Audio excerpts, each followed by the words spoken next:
Buenas noches, el gusto de estar de vuelta aquí en La Esencia a través de Mega TV. Estaba leyendo acerca de esta cuestión de los antibióticos y de la cada vez más resistente existencia de bacterias que tienen que ser atacadas por esos medicamentos que a veces nos recetan. Y tanta es la preocupación médica que tenemos una semana mundial de la concientización sobre la resistencia de los antimicrobianos, RAM. Pero por supuesto que necesitamos tener la palabra de expertos para que nos expliquen de qué se trata esto, por qué hay preocupación y qué es lo que podemos hacer. Así que agradecemos el hecho de que esté con nosotros hoy el doctor José Ortellado, que es viceministro de Vigilancia de la Salud de nuestro país. Doctor, ¿cómo le va? Buenas noches. Gracias antes que nada por su tiempo hoy. Muy buenas noches, Juan, y a toda la audiencia. A las órdenes. Doctor, a ver un poquito, ¿qué es la resistencia a los antimicrobianos y por qué está causando tanta preocupación a tal punto de tener una semana sobre la concienciación de lo que llaman RAM? Bueno, la resistencia antimicrobiana, así como su nombre dice, algo bien simple, es cuando las bacterias tienen un proceso o tienen un mecanismo que se hace resistente al antibiótico. O sea, se hace resistente significa que hace que el antibiótico no tenga el efecto necesario para destruir esa bacteria. Ujú. Y así se fue con el tiempo. Por ejemplo, una persona se está tratando con un antibiótico a una bacteria identificada microbiológicamente y estudiada, lo que se llama un antibiograma. El antibiograma significa que se pone distintos antibióticos para esa bacteria y en una parte de la placa que esas bacterias no crecen, entonces significa que es sensible a ese antibiótico. Pero si esa bacteria sigue creciendo cada vez más, significa que se hace resistente. Y Ajá. esa resistencia se puede medir de acuerdo también a las dosis de antibióticos. Y aparecen depende de los otros nombres, como se llaman las superbacterias, que también son otras bacterias súper desarrolladas, por decirlo así, y que son resistentes o multiresistentes a los antibióticos. Ujú. Ahora, ¿por qué es tan preocupante esto? Bueno, desde hace mucho tiempo, desde casi prácticamente 50 años, se ha visto esta resistencia y se va estudiando, pero cada vez va creciendo más. Y la Organización Mundial de la Salud también trata de concienciar a la población médica, a la población de salud exclusivamente y a todo el resto de lo que trabajamos en salud para poder cuidar la mejor forma del tratamiento adecuado con antibióticos. Ujú. Pero a partir de ahí es importante entender y se ha introducido una nueva palabra que es una salud. Una salud significa que también el antibiótico se usa en animales y también estos antibióticos pueden ser desechados y contaminar aguas y así también en la parte ambiental, Ajá. en la parte de la naturaleza. Entonces, lo que se llama una salud, entonces la salud animal, la salud ambiental y la salud humana se ve afectado por este problema de los antibióticos principalmente. Ujú. De ahí que hay que tener una mejor atención sanitaria, hay que tener mejor acceso al antibiótico y en el momento adecuado la disponibilidad de antibióticos y usar de acuerdo a las guías médicas que así lo indiquen. Doctor, esta resistencia que va creciendo en cuanto a porcentajes de las bacterias es propio de una evolución, va mutando y naturalmente va adaptándose a esos ataques de antibióticos o hay algo más. ¿Por qué sucede? Así mismo es la adaptación de todo ser, ¿verdad? En este sentido, las bacterias tienen mecanismos de resistencia, distintos mecanismos que actúan para que ese antibiótico no ingrese dentro de lo que es dentro de la propia bacteria y pueda destruirlo y de esa forma controlar las infecciones. Distintos tipos de bacterias evidentemente generan nuevos mecanismos de resistencia. No es la misma cosa una bacteria que se adquiere en el hospital como se adquiere en la comunidad. De ahí que se ha visto que en los últimos 5 años cada vez hay mayores muertes relacionadas a resistencia por antibióticos. Y en 2019 se ha visto que más de 5 millones de personas murieron por resistencia a antibióticos. Se ha visto en la Unión Europea que más de 700.000 pacientes se podía prevenir con el uso adecuado de antibióticos, y más de 1,5 billones de dólares ha llevado desde ese año el gasto de antibióticos en lo que es en la salud pública. O sea que es un problema de salud pública actualmente la resistencia a antibióticos. Cuando decimos que el 35% de las bacterias ya tiene resistencia a los antibióticos conocidos, ¿es un porcentaje real? ¿Es preocupante? 35% suena mucho, doctor.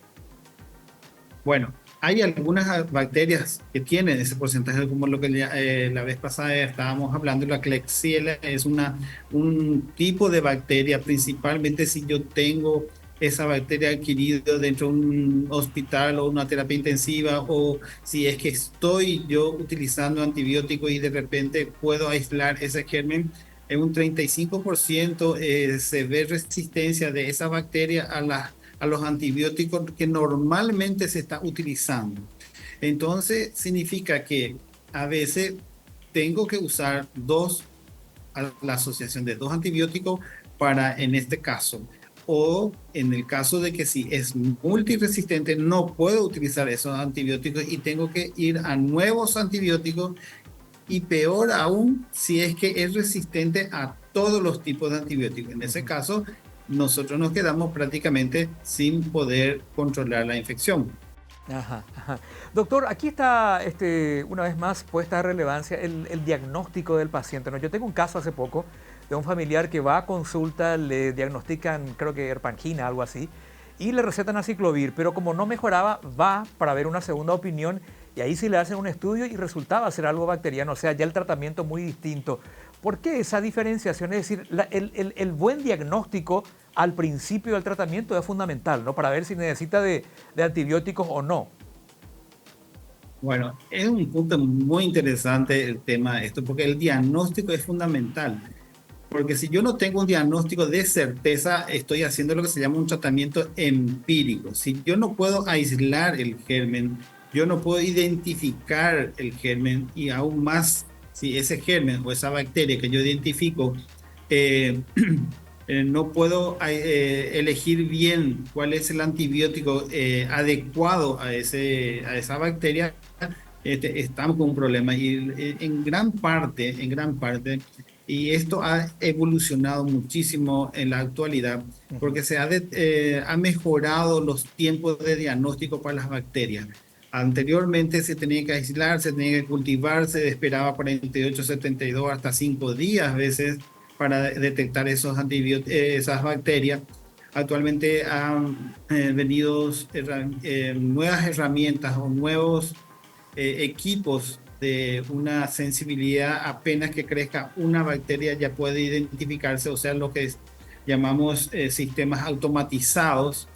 Y a medida que pasa el tiempo, otra vez se han conseguido otros nuevos métodos de diagnóstico más rápido, inclusive cumpliendo las guías de las nuevas guías del manejo de infecciones, como por ejemplo detectar por un mecanismo que TCR en menos de una hora qué tipo de bacterias estoy teniendo en este momento, y a partir de ahí puedo elegir más en forma más adecuada o más dirigida el tratamiento con antibióticos, y así prevenir la resistencia de otras bacterias, porque un antibiótico no es exclusivamente para un solo germen. A veces va a ir matando otros tipos de bacterias normales en nuestro cuerpo, y eso hace que uno tenga cada vez más exposición a antibióticos, más posibilidad de resistencia antimicrobiana. Doctora, escucho también que a ustedes les preocupa muchísimo la automedicación.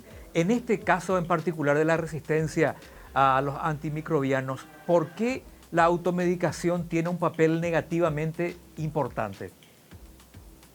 Bueno, en ese punto es lo que yo estaba explicando previamente. Si yo no sé cuál es la bacteria y me automedico con un antibiótico de amplio espectro, ese antibiótico de amplio espectro actúa tanto, por decirlo, el punto de vista pulmonar, punto de vista abdominal, a nivel de partes blandas, a nivel de piel o vías urinarias. Entonces, distintos puntos actúa ese antibiótico.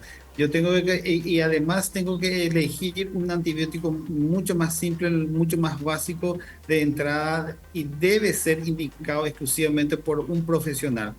Porque el profesional sí sabe cuál es la característica de la flora bacteriana de acuerdo a la distribución en donde se encuentra ese proceso infeccioso.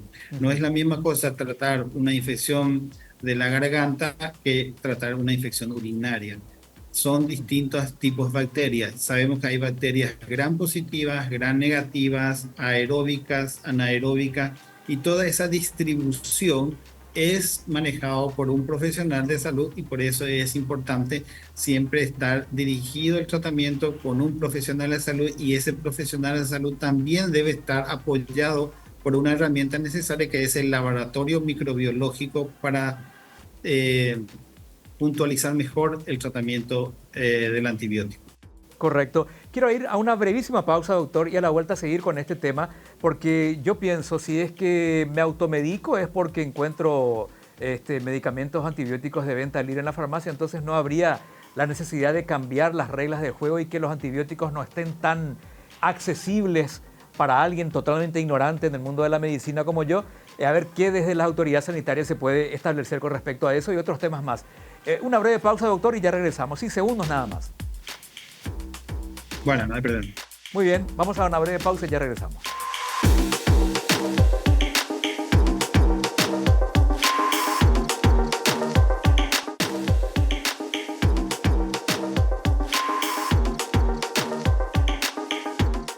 Bueno, seguimos en la esencia aquí en Mega TV hablando con el doctor José Ortellado, que muy amablemente nos está explicando esto, básicamente de la Semana Internacional de la concientización de la resistencia ante los antimicrobianos. Doctor, le decía yo, si me automedico, si consigo un antibiótico porque yo creo que tengo mi propio diagnóstico, es porque eso está a la venta libremente en alguna farmacia.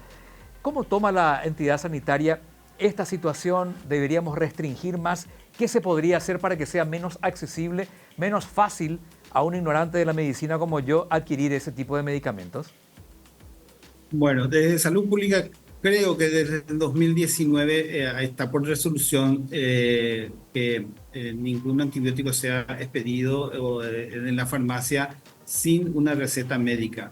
O sea, eso está vigente y eso está controlado, y eso fue una decisión del Ministerio de Salud Pública para el uso adecuado del antibiótico.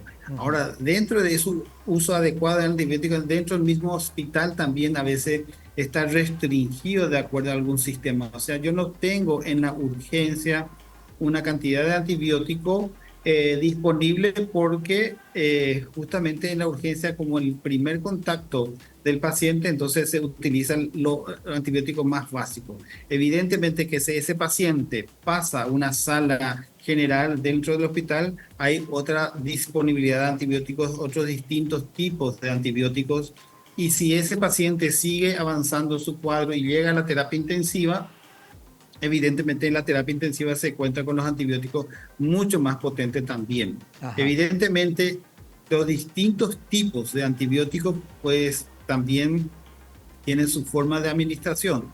Evidentemente, un antibiótico de vía oral debe tener un tiempo para actuar. En cambio, la vía parenteral, que se administra directamente en la vena, tiene otro tiempo más rápido de actuación.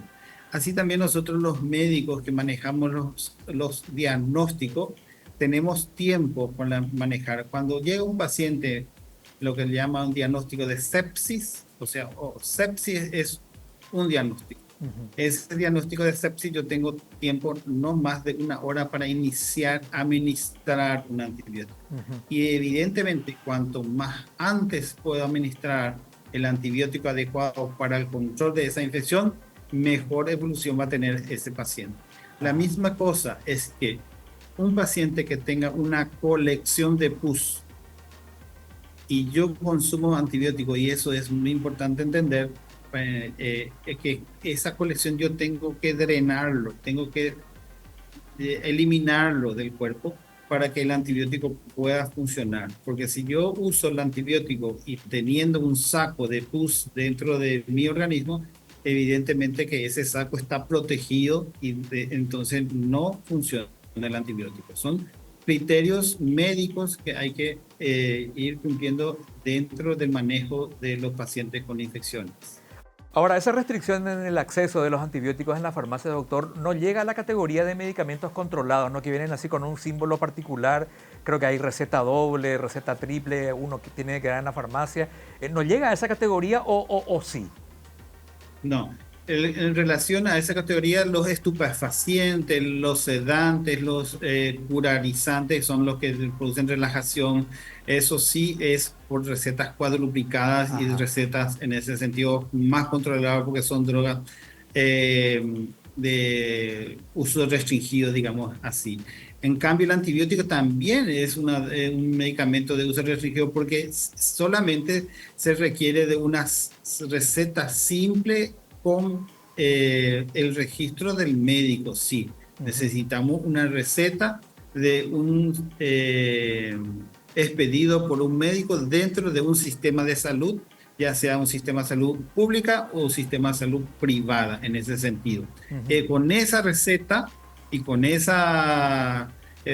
sello del médico y su registro profesional, que también debe estar actualizado porque eso también se controla, Ujú. ahí la farmacia le puede entregar el antibiótico si es ya sea en comprimido parenteral. Si Ajá. el médico tiene el registro vencido, inmediatamente la farmacia tiene el derecho de no entregar ese medicamento y lo debe gestionar la actualización del registro de ese médico. Ajá. Doctor, ¿de qué manera particular esto está preocupando con respecto a los chicos, sobre todo los niños que todavía están en una etapa en que su sistema inmunológico se va desarrollando? Esta resistencia a los antimicrobianos en el tema niños, ¿qué le preocupa, doctor? Bueno, en el niños estamos un poquitito mejor a nivel mundial y en nuestro país también estamos un poquitito también más estricto con relación a niños por justamente lo que está diciendo por el sistema inmunitario y por el sistema de que está expuesto a nuevos medicamentos y las reacciones que uno puede ocurrir. Principalmente en los niños a veces uno puede tener reacciones alérgicas. Cualquier medicamento puede dar reacciones alérgicas y en ese sentido solamente como siempre tenemos, por ejemplo, cuando uno se va a aplicar la penicilina, anteriormente se decía que hay que hacer las pruebas dérmicas y todo un proceso. Actualmente se aplica y evidentemente esa aplicación de esos medicamentos debe ser dentro de un sistema en la cual esté preparado para las reacciones mayores y alérgicas y de mayor magnitud para resolverlo. Ujú. Ahora, el tema de donde mayormente se ve la resistencia antimicrobiana son los adultos mayores. Porque aparte de tener polifarmacia, le llamamos nosotros porque está consumiendo bastantes medicamentos ya por cualquier enfermedad de base que tenga, Ujú. y se le suma un antibiótico o un medicamento más, los efectos adversos y las reacciones o las interacciones de los medicamentos puede ocurrir mayor en estos casos, ¿verdad? Eh, Entonces se debe tener más cuidado y siempre, si es posible, eso insistimos mucho, si yo puedo aislar la bacteria y tener la sensibilidad de esa bacteria, es el mejor tratamiento para disminuir esta resistencia antimicrobiana. Qué interesante lo que está diciendo en ese sentido también, doctor, el tema de los adultos mayores. Y es cierto, nuestros papás y nuestros abuelos toman un montón de medicamentos ya casi cotidianamente, ya casi son pacientes crónicos, digamos, por el avance mismo de la edad. Y cuando son atacados por alguna enfermedad, digamos, pasajera, repentina, eventual, evidentemente que esa colección de medicamentos que tiene puede interactuar con lo que ahí se le receta para ese caso en particular. Tenemos que ser así muy pulcros, tener una lista de medicamentos que nuestros padres y abuelos están consumiendo y sí o sí contarle al doctor todo lo que está consumiendo. Tenemos que adquirir esa costumbre, doctor. Es muy importante eso, el control, porque a veces pasando hasta mediados de años, ya, de mediados de años de vida, inclusive uno ya se olvida y a veces los mayores de personas, personas mayores, a veces no se olvida si es que tomó o no tomó y toma doble dosis Ajá. y es peor aún, ¿sí, verdad? Y otro punto muy importante tener en cuenta ahí los adultos y por supuesto los niños, que también tenemos vacunas para prevenir algunas infecciones bacterianas. Y eso es un punto a tener en cuenta, como por ejemplo el neumococo es una bacteria que produce frecuentemente neumonías y principalmente en adultos mayores y también en aquellas personas que tienen, por ejemplo, algún factor de riesgo o inmunodepresión. Entonces, eso es un punto importante de tener en cuenta, que hay vacunas que pueden prevenir esas neumonías en este caso, y el Ministerio de Salud en este caso tiene unas vacunas que se llaman neumococo, que cubre unas cantidades de tipos, de serotipos de esas neumococos, y a partir de ahí tiene mayor protección. O sea que se ha desarrollado bastante en cuanto a investigación, pero aún sigue faltando más investigaciones para distintos tipos de bacterias. Ajá. Doctor, aprovechando los minutos que nos quedan, llega el verano y nuestra preocupación desde hace tanto tiempo es el dengue o chikungunya o el otro que no recuerdo cómo se llama, que apareció una nueva variante ahora, no, Sí, claro. Oropucha, algo así, no recuerdo muy bien. A ver, Oropuche, oropuche, sí. perdón, ¿cómo me dijo, doctor? Oropuche. Oropucha, ahí está. Bueno, entiendo que está comenzando a verse mayores casos de dengue, por ejemplo. Estamos ante un verano de dengue otra vez, probablemente si no tomamos las medidas del caso. ¿Cómo están viendo la llegada de esta época veraniega, doctor, finalmente? Bueno, Juan, está muy buena esta pregunta y es importante expresarte lo siguiente. Para hacer una comparación, bueno, nosotros somos un país endémico en dengue, Ujú. ¿verdad? En cualquier momento podemos tener dengue. El año pasado, en la semana 37, que fue al final de septiembre, ya empezó la epidemia de dengue.